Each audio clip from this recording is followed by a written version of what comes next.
श्री गुरुदेव दत्त। आज उद्या गुरुवार, तर आमचं दत्त जयंतीपासून हरिपाठ चालू झाला आहे। रोज संध्याकाळी 6 ते 7 वाजेपर्यंत हरिपाठ आणि 7 नंतर आरती होते। तर सुंदर असं संपूर्ण आहे आमच्या वस्तीवरची आंब्याचा मळा। हे सर्व भजनी मंडळाची महिला आहे, ते सर्व येतात आणि हरिपाठ चालू केलाय। आणि आता लहान मुलं पण आता यायला सुरुवात झाली। तर खरोखर म्हणजे हरिपाठ हे एकदा चालू केलं की हे कंटिन्यू चालू राहील। तर सर्व दत्त भक्तांच्या कृपेने हे असं नियोजन झालंय। बघा, हे मंदिर सुद्धा दत्त जयंतीला 15 दिवसात पूर्ण केलं, कारण इथं पावसाची तारंबळ होत होती, आरती भजन हे ते। तर लोकांनी 15 दिवसात हे दत्त भक्त मंडळींनी 15 दिवसात मंदिराचं काम केलं आणि दत्त जयंती साजरी मंडपात केली आणि आता हरिपाठ चालू केलं। पहा, तर हे सर्व आमचे आंब्याचा मळा आंबळे हे दत्त भक्त मंडळी हे खरोखर म्हणजे असं एक नियोजन करतात आणि हे सुंदर असं हरिपाठाचं नियोजन चालू आहे। आणि दर गुरुवारी महाप्रसाद, आरती, पौर्णिमेचा होम हे पण कार्यक्रम चालू ठेवलेले आहे। तर खरोखर त्यांचे दत्त भक्तांचे धन्यवाद मानले पाहिजे।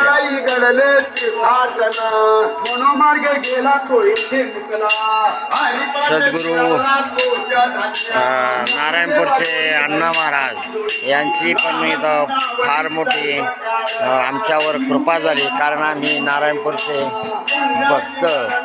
तर खरोखर म्हणजे हे भक्तात नारायण महाराजच्या कृपेमुळेच हे बघा मंदिराचं काम आणि पुढचं मंडपाचं काम हे असं सुरू झालंय। हे सगळे आमचे वस्तीवरचे हे भजनी मंडळ।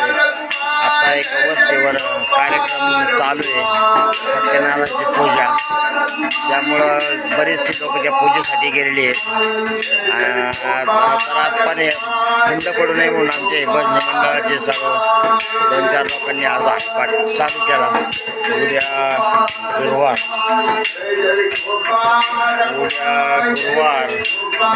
असल्या कारणाने आज तर हे सुंदर असं बघा दत्त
आता सुंदर असा हरिपाठ चालू आहे आणि ह्यानंतर आरती होईल, आरतीनंतर थोडा प्रसाद होईल आणि रोजचा नियोजित कार्यक्रम पहा आणि गुरुवारी आरती महाप्रसाद असतो. उद्या गुरुवार आरती महाप्रसाद सर्वांनी यायचं, लाभ घ्यायचा.